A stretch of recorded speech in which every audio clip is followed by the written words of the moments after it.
tingnan po natin ang step by step ng paggawa ng concrete baluster.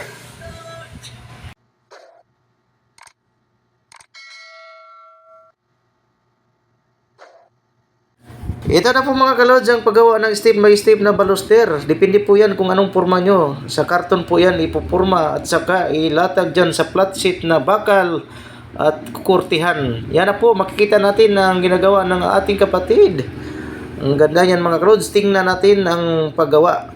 At ito ay naggagawa siya ng simento na may mga bakal na. Yan, nakita mo natin. Uga na po yan, tinanggal sa isa.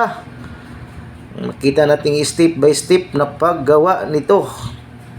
Yan, mahirap po yan mga kalods kung hindi mo alam kung ano ang gagawin yan. Lagyan na yan ng basang-basa na simento at binudburan ng simento. Makita po natin ang ginagawa ng ating kapatid. Ang step by step na paggawa ng baluster. Yan, ilikot-ikot po niyan. Lagyan ng mga basang masa po. Halos parang puro simento yan. Kung may halo man siguro yan, may buhangin na hinalo na buhangin. Kasi kung puro simento ay siguradong laking expenses mo yan. Yan, parang malaki-laki na. Yan pa, patuyo na naman. Tapos, inalagyan niya lahat muna. Pang matuyo na yan. At tingnan natin may forma na. Yung step by step talaga, hindi madalian ang paggawa nito. Kasi kung madalian ay baka madaling mabitak. Ugahin muna, tapos balik na naman, formahan naman.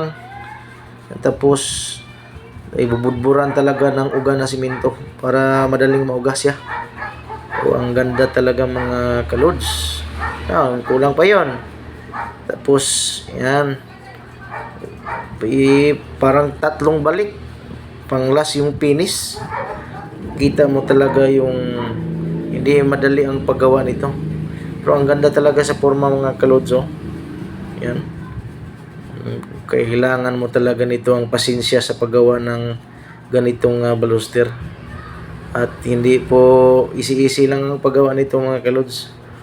Ang ganda. Pwede natin yan sa bahay kung tayo.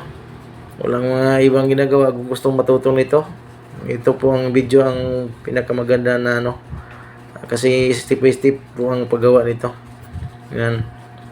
Ang ganda mga kalods. Magkano kaya ang isa nito? Kasi matagal magawa yung isa, matagal yung mapurma. Yan, ang kinis talaga. Binubuhusan pa ng tubig pag nauga na. Sige, ilang araw na to? 2 araw o 1 araw, pwede buhusan ng tubig to. Pang final na to mga kalods. Purong simento na to. Dapat malabnaw kasi yung may mga kunting mga yan, mga bitak, mapasukan ng simento na malabnaw para walang bitak, hindi mo makita yung mga bitak na konti. Pang finish binubudburan pa ng uga na simento. Ang galing talaga ng ating kapatid. Bihasang bihasa sa paggawa ng baluster na ganito. Kung hindi ka marunong na paggawa nito ay talagang hindi ka makapurma ng ganyan kakinis. Ang kinis mga kalods. Ang ganda talaga tingnan. Tapos nagbudbud, lagay na naman ng ang simento ng basang-basa. Wow. Kailangan mo talagang guide nito. Kailangan mong perfect talaga yung baluster. Kasi ang last nito, pagpipinta lang to, dapat talaga. Maraming salamat mga kalods. God bless. Thank you for watching.